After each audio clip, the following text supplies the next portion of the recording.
आज हम लोग बात करेंगे हमारे देश की एक वीरांगना जिसका नाम है रानी लक्ष्मीबाई।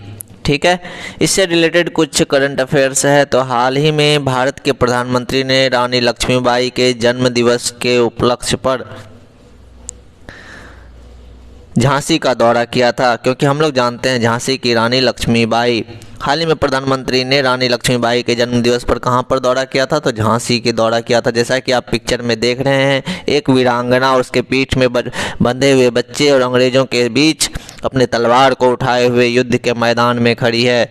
रानी लक्ष्मीबाई के परिचय की बात करें तो परिचय में रानी लक्ष्मीबाई को हम लोग झांसी की रानी के नाम से जानते हैं।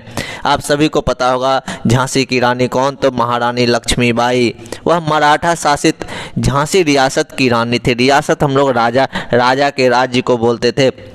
तो मराठा के शासित एक रियासत थी झांसी, उसी की वह रानी थी। 1857 के भारतीय विद्रोह की प्रमुख व्यक्तियों में से एक थी, क्योंकि उन्होंने भी 1857 में सक्रिय रूप से भारतीय विद्रोह में भाग लिया था।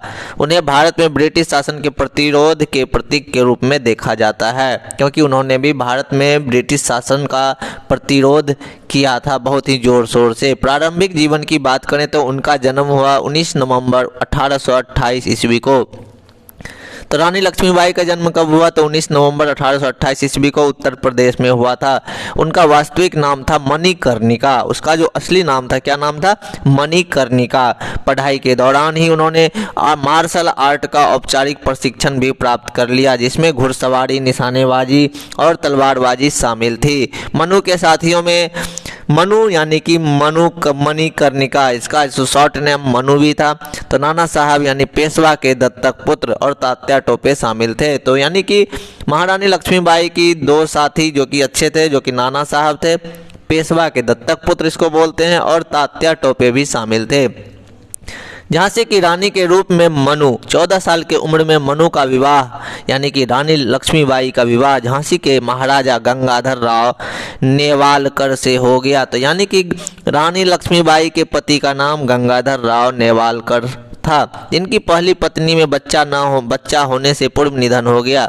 जिनकी पहली पत्नी का बच्चा होने से पूर्व निधन हो गया था, जो सिंहासन का उत्तराधिकारी होता। अतः मणिकर्णिका झांसी की रानी लक्ष्मीबाई बन गई। रानी लक्ष्मीबाई ने एक पुत्र को जन्म दिया, जिनकी जन्म के 3 महीने बाद ही मृत्यु हो गई थी।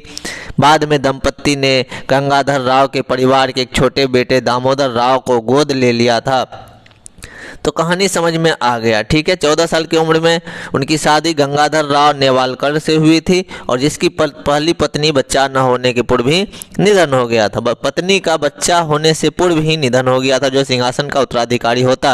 अतः मणिकर्णिका झांसी की रानी बनी लक्ष्मीबाई। और रानी लक्ष्मीबाई ने एक पुत्र को जन्म दिया था, और जिनकी जन्म के 3 महीने बाद ही मृत्यु हो गई। बाद में दंपत्ति ने गंगाधर राव के परिवार से एक छोटे बेटे दामोदर राव को गोद ले लिया था। स्वतंत्रता संग्राम में भूमिका की बात करें रानी लक्ष्मीबाई की, तो रानी लक्ष्मीबाई स्वतंत्रता के लिए भारत के संघर्ष के रूप में बहादुर योद्धाओं में से एक थी। इनकी गाथाओं को सुनकर हमारे शरीर में रोंगटे खड़े हो जाते हैं। वर्ष 1853 में जब झांसी के महाराजा की मृत्यु हो गई, तो लॉर्ड डलहौजी ने उसे गोद ले लिए। बच्चे को उत्तराधिकारी के रूप में स्वीकार करने से इनकार कर दिए। यानी कि झांसी के महाराजा की जब 1853 में मृत्यु हो जाती है, तो लॉर्ड डलहौजी ने गोद लिए गए बच्चे को उत्तराधिकारी मानने से इनकार कर देता है, क्योंकि वहां पर एक नियम लगाया गया था व्यापगत के सिद्धांत यानी डॉक्ट्रिन ऑफ लैप्स, यानी कि राजा का पुत्र ही राजा बन सकता है। और इसको लागू करते हुए राज्य पर कब्जा कर लिया। रानी लक्ष्मीबाई ने अंग्रेजों के खिलाफ बहादुरी से लड़ी, ताकि झांसी का साम्राज्य को विलय से बचाया जा सके। विलय का मतलब अंग्रेजों के साम्राज्य में विलय से बचाया जा सके। 17 जून 1858 को युद्ध के दौरान लड़ते लड़ते रानी झांसी की रानी लक्ष्मीबाई की मौत हो गई। जब भारतीय राष्ट्रीय सेना ने अपनी पहली महिला इकाई 1943 में शुरू की, तो इसका नाम झांसी की बहादुर रानी के नाम पर रखा गया। अब थोड़ा सा बात कर लेते हैं व्यापगत का सिद्धांत यानी कि डॉक्ट्रिन ऑफ लैप्स।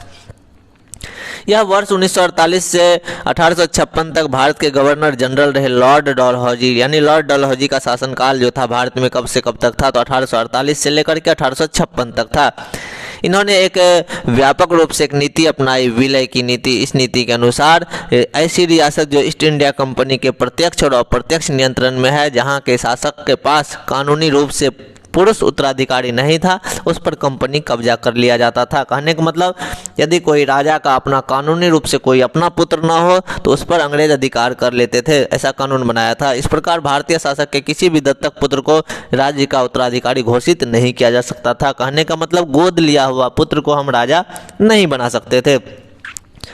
व्यापकता का सिद्धांत लागू करते हुए डलहौजी द्वारा निम्नलिखित राज्यों पर कब्जा किया गया। किस किस राज्य पर? ये जो डॉक्ट्रिन ऑफ लैप्स नियम को लगा करके कब्जा किया गया था, सतारा जो कि 1848 में, इस पर कब्जा किया गया। जैतपुर, संबलपुर 1849 यानी 1 साल बाद, बघाट में 1850, उदयपुर 1852, झांसी 1853 और नागपुर को 1854 में डॉक्ट्रिन ऑफ लैप्स नियम से अंग्रेज अपने साम्राज्य में मिला लिया। तो आप लोगों को ये न्यूज़ कैसा लगा? धन्यवाद। इससे भी थोड़ी बहुत जानकारी तो मिल ही गई होगी। तो हम लोग नेक्स्ट न्यूज़ लेकर के आप लोगों के सामने उपस्थित होंगे। धन्यवाद।